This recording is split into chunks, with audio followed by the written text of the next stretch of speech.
Recuerden que en el capítulo número 19 del libro de Apocalipsis hablé sobre la segunda venida de Cristo. Sí, todo el capítulo número 19, en realidad la segunda parte, la primera parte habla de las bodas del Cordero, que es el casamiento de la iglesia con Cristo, cuando los cristianos seamos llevados a la presencia de Dios, como dice 1 Tesalonicenses capítulo 5 y el libro de Corintios.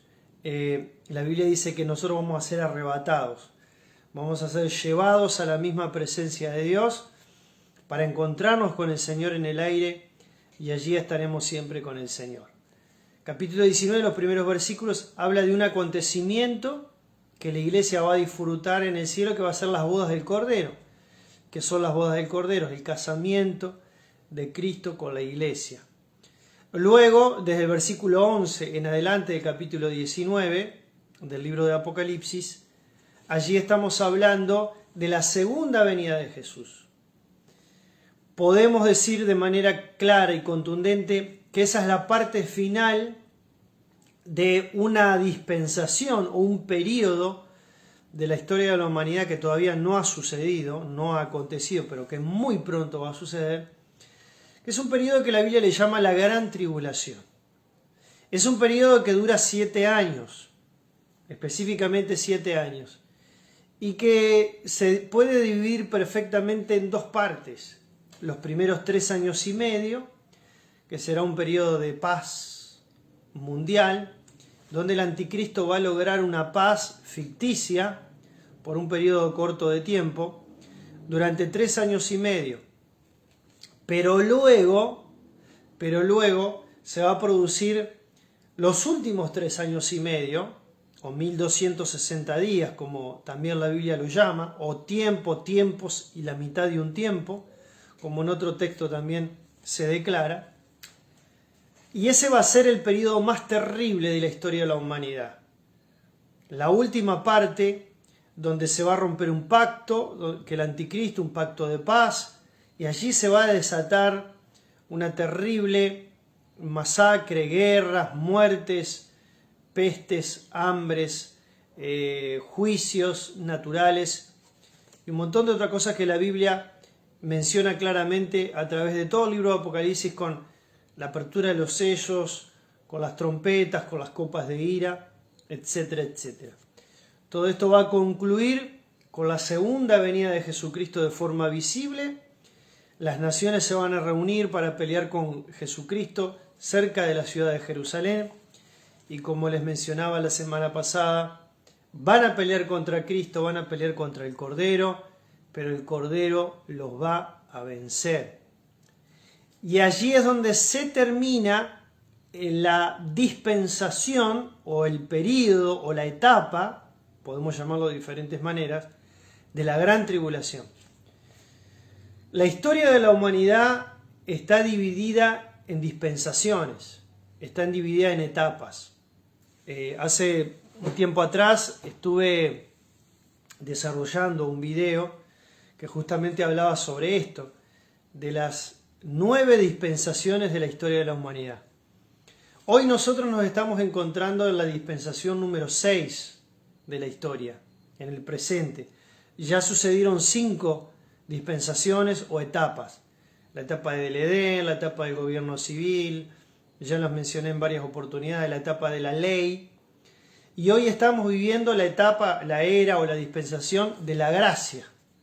Se llama de 3 maneras: la dispensación de la gracia, la dispensación de la iglesia o la dispensación del Espíritu Santo. Nosotros le podemos llamar de las 3 diferentes maneras, son válidas cualquiera de las 3. Estamos en la era de la iglesia, estamos en la era del Espíritu Santo, estamos en la era de la gracia. Ahora, cuando esa era se termine, que se va a terminar justamente cuando la iglesia sea llevada a la presencia de Dios, va a venir la era de la Gran Tribulación, que todavía no sucedió. A partir de la dispensación número 7, que es la de la Gran Tribulación, esto tiene que ver con el aspecto futuro. Pero cuando Jesucristo regrese en su segunda venida, como lo dice allí el libro de Apocalipsis capítulo número 19, y ya lo estuve desarrollando, Un abrazo grande para Pastor Ezequiel. Dios te bendiga grandemente, pastor. El Señor viene pronto, Maranata, es así. Allí se termina la dispensación de la gran tribulación y va a venir esta, la dispensación del milenio, un periodo extraordinario, un periodo maravilloso que va a durar literalmente 1000 años, ¿sí? A diferencia de otras doctrinas que quieren enseñar de que esto es algo simbólico, esto no es algo simbólico, es algo real. Cuando la Biblia habla de 1000 años, se está hablando de 1000 años literales que se van a producir cuando Cristo regrese por segunda vez. Él va a establecer su reino milenial en Jerusalén y allí va a venir un periodo de 1000 años donde Cristo va a reinar por ese periodo de tiempo. Pero hay cosas que van a suceder cuando los 1000 años se produzcan o cuando se convierta en la etapa, en la dispensación número 8, porque estamos entrando en la dispensación número 8. Serán 1000 años gloriosos, claro que sí, pastor, 1000 años gloriosos que vamos a vivir. Entonces dice el versículo número 1 del capítulo número 20 del libro de Apocalipsis: vi a un ángel que descendía del cielo con la llave del abismo y una gran cadena en la mano. Preste atención a esto porque, por supuesto, aquí estamos viendo cosas que suceden en el ambiente espiritual. Dios, para establecer un juicio, porque aquí vamos a ver, allí tenemos el versículo, gracias Antonella, allí para que todos lo puedan leer. Lo primero que se va a desarrollar cuando se establezca el milenio es que Dios va a encargarse de un enemigo muy grande que tiene la humanidad, que es el mismo diablo, el mismo Satanás. Pero vemos claramente aquí en el versículo 1 que Dios no tiene ni siquiera necesidad de él actuar de manera directa, sino que él tiene sus emisarios, él tiene sus ejércitos. Por eso la Biblia lo llama al Señor Jehová de los ejércitos, porque él tiene su ejército de ángeles que le sirven de diferentes maneras.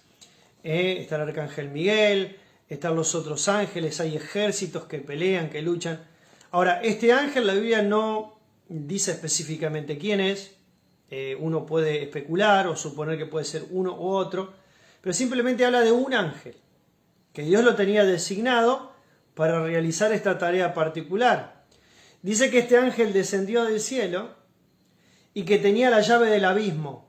El abismo es un lugar donde Dios tenía preparado ese lugar. ¿Para quién? Para Satanás. Para que él estuviera en ese lugar durante este periodo de 1000 años. Dice que tenía una gran cadena en la mano.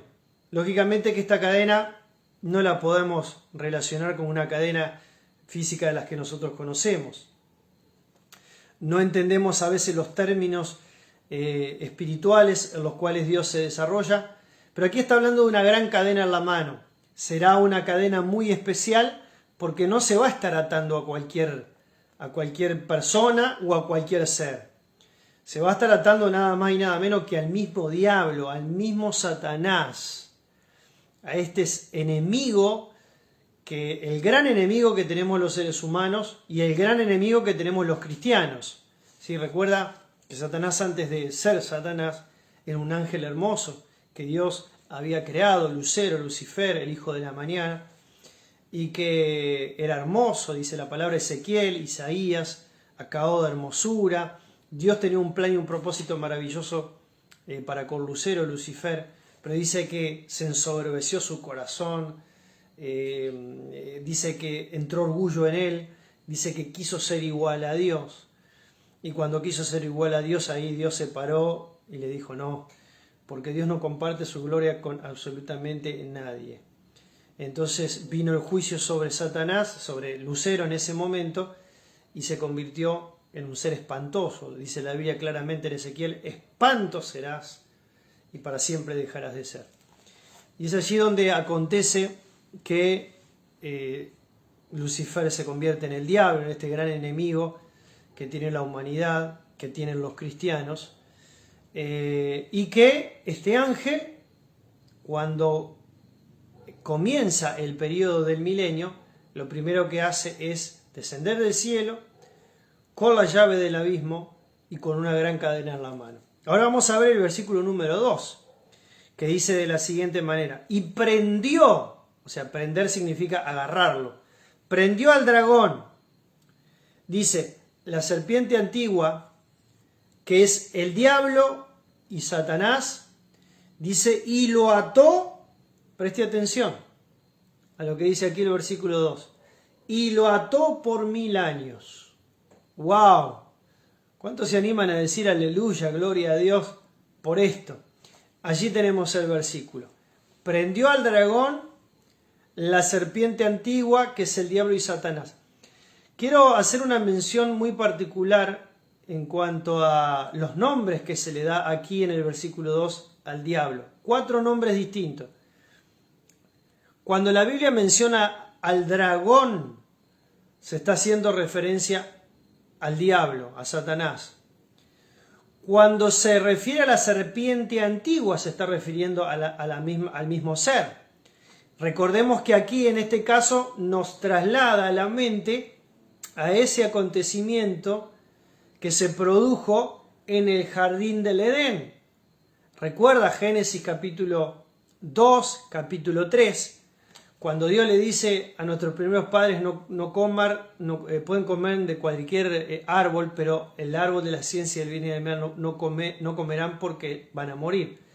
Viene Satanás, ¿sí? Y se transforma en una serpiente, ¿sí? En una serpiente. O toma el cuerpo de la serpiente, podríamos decirlo de esta manera, ¿no? El diablo toma el cuerpo de la serpiente y es ahí donde engaña a nuestros primeros padres. Por eso aquí menciona la serpiente antigua. Cuando dice la serpiente antigua, nos recuerda inmediatamente a ese acontecimiento donde por primera vez Satanás engaña al hombre, engaña a la mujer, y ahí es donde viene la caída estrepitosa, terrible, espantosa de la raza humana, que hasta el día de hoy tú y yo estamos sufriendo esas consecuencias. El otro nombre es diablo, como se menciona ahí, y el otro nombre es Satanás. Aquí, por alguna forma, medida, el Espíritu Santo toma la decisión de mencionar a un ser solo con 4 nombres diferentes por las características perversas y malvadas que tiene este ser. Y termina diciendo el versículo 2, y esta es la parte que a mí me emociona, me encanta, y le digo gracias Señor, aleluya.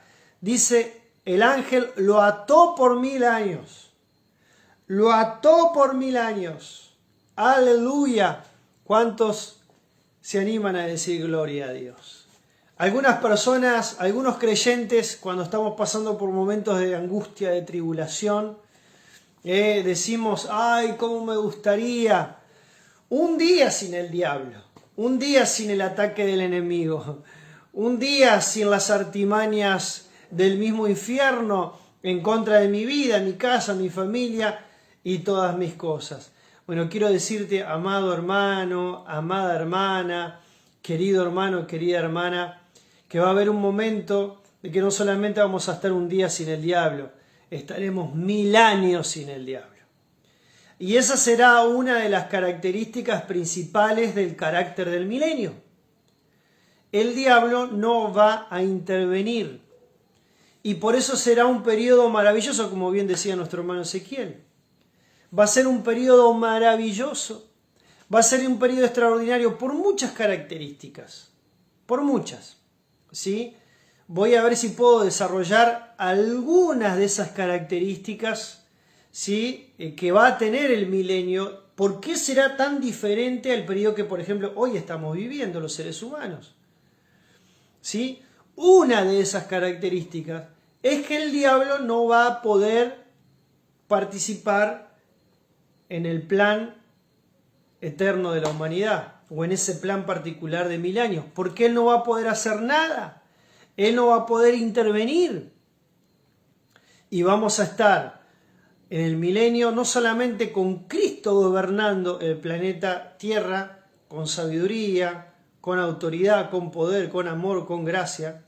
Él va a reinar en todo el planeta Tierra y la sabiduría de Dios se va a desarrollar en todo el planeta Tierra en ese periodo que será el Edén restaurado. Preste atención a esto porque es muy importante. Será el Edén restaurado aquí en la misma tierra. Y no solamente estará Cristo reinando, sino que el diablo estará totalmente inactivo en ese periodo. Y dice el versículo número 3. Y dice que el ángel, después de que lo ató, dice, lo arrojó al abismo. Y dice que lo encerró. ¿Cuántos se animan a decir aleluya? Y puso su sello sobre él. Puso su sello sobre él. ¿Para qué? Tome nota a esta frase. Allí tenemos el versículo. Gracias Antonella. Preste atención a esta frase porque es la clave justamente de lo que venimos hablando. Dice, y puso su sello sobre él para que no engañase más a las naciones. ¡Aleluya! ¿Cuántos se animan a decir gloria a Dios? Será un gobierno incorruptible. Bendito sea el nombre del Señor. ¡Aleluya! ¿Cuántos se animan a decir gloria a Dios? Mire qué tremendo esto, hermano. Dice, para que no engañen más a las naciones. Este es el gran problema que se está desarrollando en el día de hoy y va a ir de mal en peor en el periodo de la gran tribulación. Porque el diablo está engañando a las naciones. Todos los poderes políticos, todas las autoridades mundiales están bajo una autoridad satánica, demoníaca, diabólica. Y el poder demoníaco se va a potenciar cada vez más a medida que se vaya acercando el periodo de la gran tribulación y todas las cosas que van a suceder en ese periodo terrible. Jesús dijo algo muy interesante sobre ese periodo. Será un periodo tan espantoso y terrible que Jesús dice, nunca lo hubo como ese periodo que va a venir y nunca lo habrá. O sea, va a ser la etapa más oscura de la historia de la humanidad, el periodo de la gran tribulación. ¿Y quién va a estar al mando de ese periodo terrible? Satanás, los demonios van a estar activos fuertemente, de tal manera que habrá un hombre que se levantará prontamente, que será el anticristo, que va a estar gobernando durante ese periodo de 7 años. Lo que está sucediendo hoy, mi hermano y mi hermana, el diablo es el gran engañador. Cuando vos te enfriás espiritualmente, si bien somos responsables los seres humanos, porque esto lo digo siempre yo en cada una de las reuniones y de mis prédicas, los seres humanos somos responsables de las decisiones que tomamos. Pero allí está Satanás detrás, para influenciar, para engañar, para mentirnos. Cuando vos te enfriás espiritualmente, vos sos responsable, pero el diablo está detrás de eso también. Y le terminamos haciendo caso al enemigo. Cuando vos te apartás de los caminos del Señor, te apartás de la iglesia, estás haciendo caso al enemigo. Cuando vos dejás de orar y de buscar de la presencia del Señor, le estás haciendo caso al enemigo. Cuando vos dejás de leer la palabra, estudiar la palabra, escuchar la palabra de Dios y empezás a escuchar las voces humanas, ¿verdad? Las murmuraciones alrededor, le estás haciendo caso a Satanás, le estás haciendo caso al diablo. Porque él lo que está haciendo hoy es esto, está engañando a las naciones. Y ese acontecimiento que se produjo en el jardín del Edén, con el engaño del diablo a nuestros primeros padres, eso se sigue repitiendo a lo largo de la historia. Y los cristianos, cuando nos alejamos de la luz, cuando los cristianos nos alejamos de Cristo, cuando los cristianos nos distraemos, uno de los grandes una de las grandes herramientas que hoy está usando, escuchame bien lo que te voy a decir, una de las grandes herramientas que hoy está usando el diablo es la distracción de los cristianos. Y esto te lo digo de una manera muy seria porque lo puedo percibir en el espíritu y me puedo dar cuenta en el espíritu cómo el diablo está trayendo distracción. Está distrayendo al enemigo con tanta cosa del mundo, con tanta mundanalidad, que nosotros ya dejamos de orar, ya dejamos de congregar, ya dejamos de leer la palabra. Nos ensimismamos y nos encerramos en nuestro propio problema y dificultad y no podemos ver más allá de nuestras narices y ver la necesidad del prójimo. Y nos ensimismamos y nos encerramos en nosotros mismos. Hermano, hermana, cuando eso acontece, le estamos haciendo caso al enemigo y el enemigo está engañando. Pero en este periodo maravilloso que vamos a vivir dentro de no mucho tiempo, el diablo va a ser encerrado, el ángel va a poner sus sellos sobre él. ¿Para qué? Para no engañar más a las naciones. Hasta que, escuche esto, hasta que fuesen cumplidos los 1000 años. Entonces, claramente aquí el versículo 3 está determinando un comienzo y un final.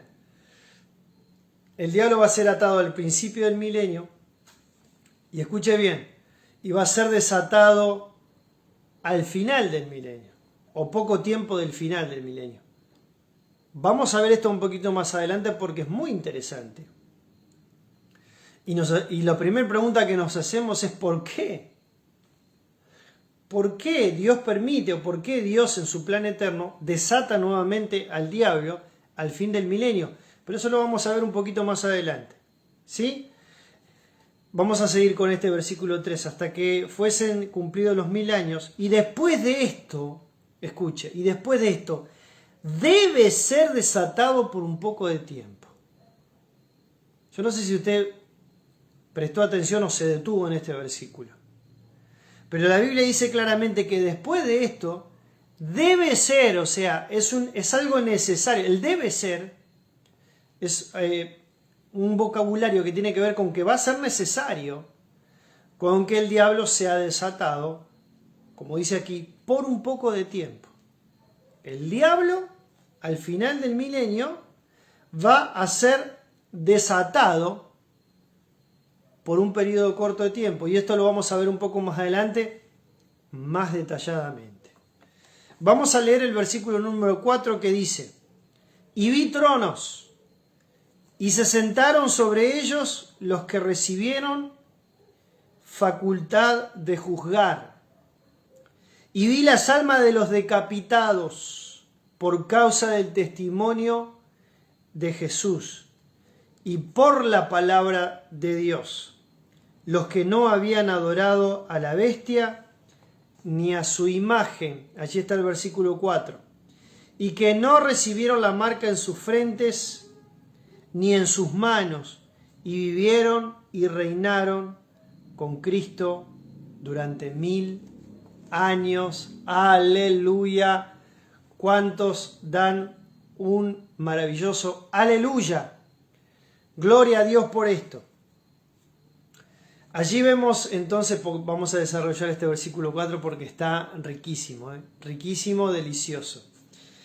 Aquí dice que el apóstol Juan vio tronos, no un trono solo, sino muchos tronos. El trono habla de autoridad o de autoridades. Cuando la Biblia menciona que Dios está sentado en su trono, está hablando de manera bien clara de su autoridad máxima. Porque Dios, el Todopoderoso, es la autoridad máxima en el universo, en el multiverso. Él es la autoridad absoluta sobre todo lo creado, porque Él es el creador, porque Dios es increado y todos nosotros somos sus criaturas. Y por eso tú y yo debemos adorarle, por eso tú y yo debemos exaltarle, por eso tú y yo debemos glorificar a Dios. ¿Sabes por qué? Porque Él es el creador de todas las cosas. Él es el Rey de Reyes y Él es el Señor de señores. Él es el único digno de recibir gloria, honra, honor y reconocimiento. Bendito sea el nombre de nuestro Dios. Por eso dice que Juan ve tronos y se sentaron sobre ellos los que recibieron la facultad de juzgar.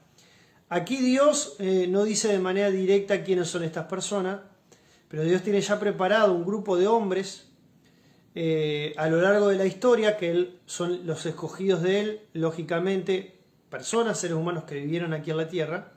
Aquí no está hablando de ángeles, está hablando de seres humanos, que Dios le va a dar ese privilegio, le va a dar la autoridad, porque dice que ellos recibieron facultad para juzgar.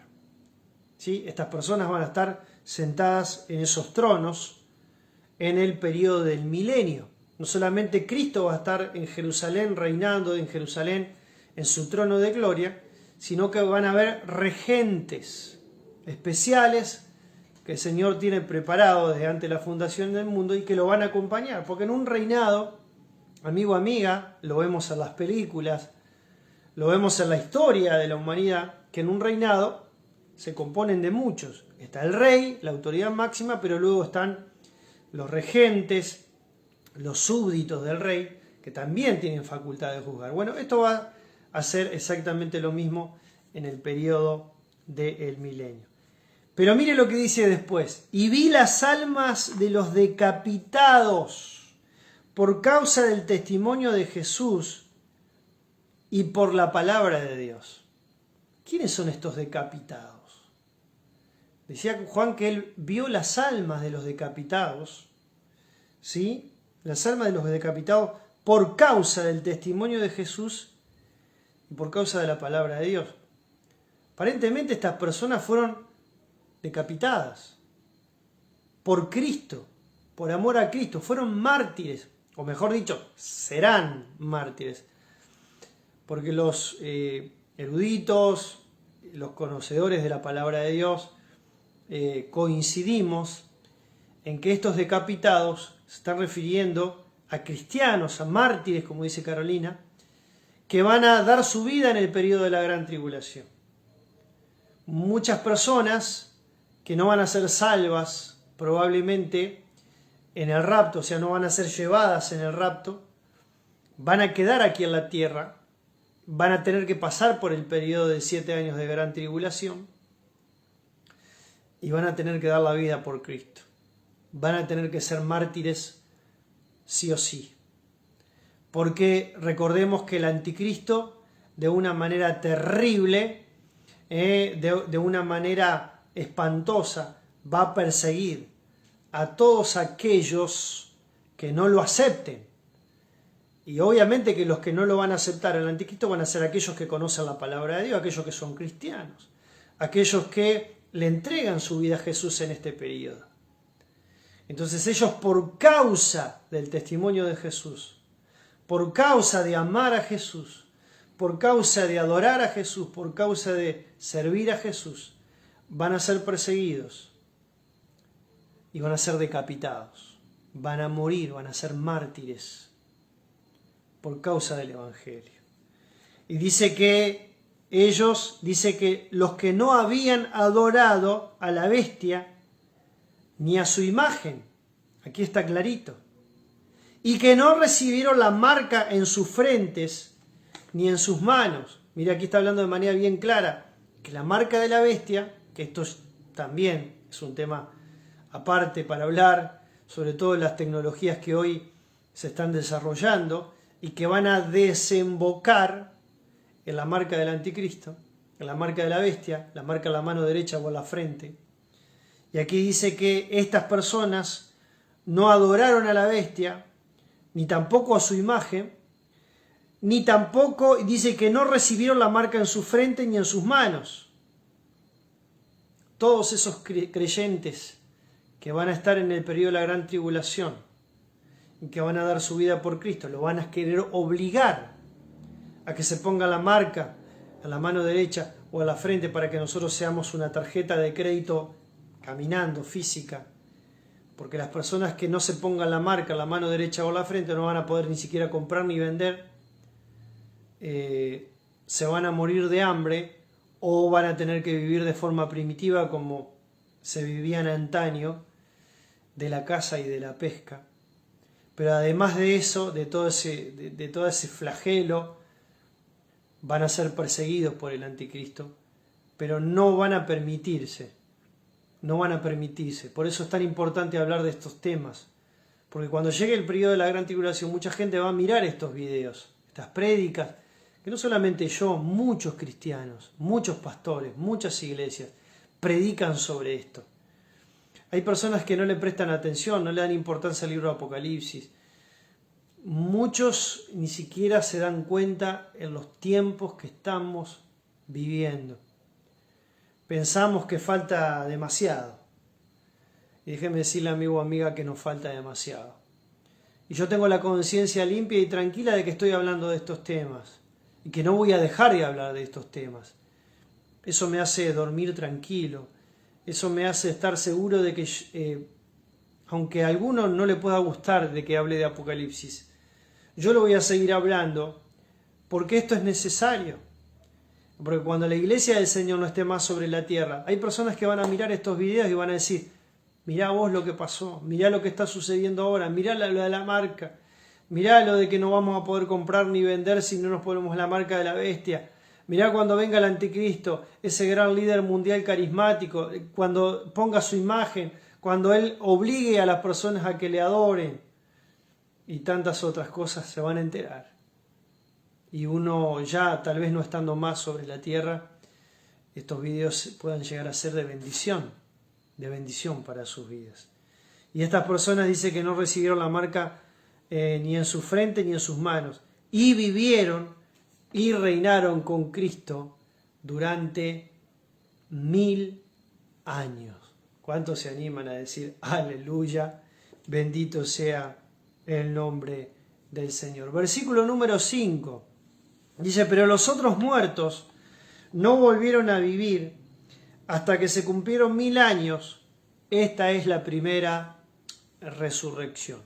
Bueno, este versículo 5 en particular, no voy a profundizar en este versículo 5 porque habla de resurrecciones que se van a producir.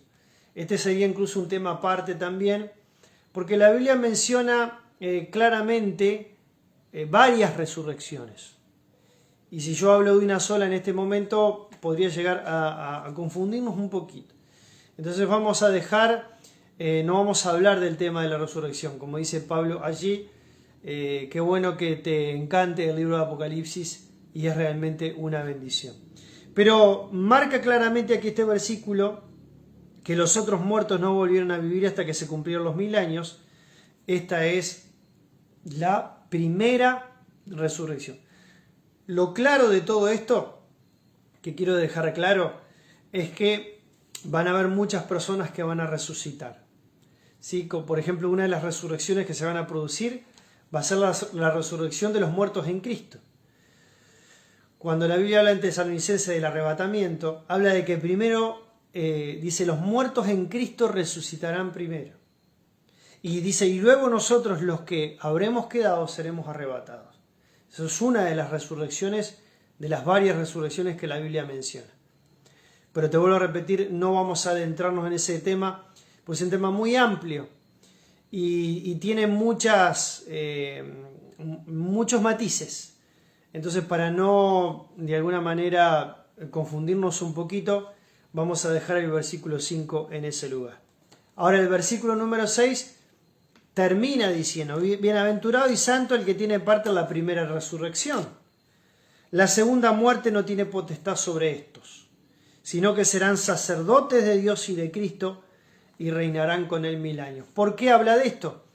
Porque va a haber una resurrección posterior a la del milenio, que es la resurrección de aquellos que van a ser juzgados eternamente en el infierno. Cuando nosotros lleguemos al capítulo 20 de Apocalipsis, versículo número 11, allí se habla de un juicio que se llama el juicio del gran trono blanco. Hago una introducción nada más. En ese juicio del gran trono blanco va a haber una resurrección, que es la que menciona aquí el versículo 6. Y en esa resurrección van a ser juzgados los muertos, en ese juicio del gran trono blanco, y ese será un juicio para condenación. Todos los que resuciten en ese juicio del gran trono blanco, ninguno de ellos estará inscrito en el libro de la vida, y todos serán lanzados al lago de fuego. Tristemente, muchos seres humanos que le dieron la espalda a Dios, que se reían de Dios, que se mofaban de Dios, que se mofaban del Evangelio, que se mofaban de la iglesia, que se mofaban de todo, que fueron enemigos del Evangelio, van a ser juzgados y van a ser lanzados en el lago de fuego. Por eso aquí el versículo 6 dice, habla de bienaventurado el que está en la primera resurrección, en la del milenio, porque dice que la próxima resurrección va a ser justamente para aquellos que van a ser juzgados y se van a perder para siempre. Dice la segunda muerte, dice aquí, la segunda muerte no tiene potestad sobre estos, sobre los que van a resucitar en esa primera resurrección. ¿Qué es la segunda muerte? Justamente la segunda muerte habla de la condenación eterna, como he explicado en muchas oportunidades en mi congregación. El cristiano nace 2 veces y muere una sola vez. El primer nacimiento es el nacimiento físico y el segundo nacimiento es el nacimiento espiritual. Si el cristiano, si el ser humano nace 2 veces, va a morir una vez sola, físicamente, y eternamente estará para siempre con el Señor. Pero el impenitente, el incrédulo, nace una sola vez y termina muriendo 2 veces. Al revés, nace una vez con el nacimiento físico, pero termina muriendo 2 veces. Muere físicamente y muere eternamente, separado para siempre de la presencia del Señor. Por eso, qué maravilloso es saber que nosotros los cristianos hemos nacido de nuevo. Hemos nacido 2 veces, el nacimiento natural de papá y mamá, pero tuvimos un nuevo nacimiento. Por eso Jesús dijo claramente en el capítulo número 3 de Juan a Nicodemo, el que no naciere de nuevo, el que no naciere por segunda vez, no podrá entrar en el reino de Dios. Nosotros hemos nacido 2 veces y moriremos una sola vez. Y muchos cristianos incluso ni siquiera moriremos ninguna vez si es que experimentamos el bendito rapto y seamos llevados vivos, así como estamos, en carne y hueso, seamos levantados a la final trompeta para encontrarnos con el Señor Jesucristo en el aire. Y dice que estos serán sacerdotes de Dios y de Cristo y reinarán con Él 1000 años.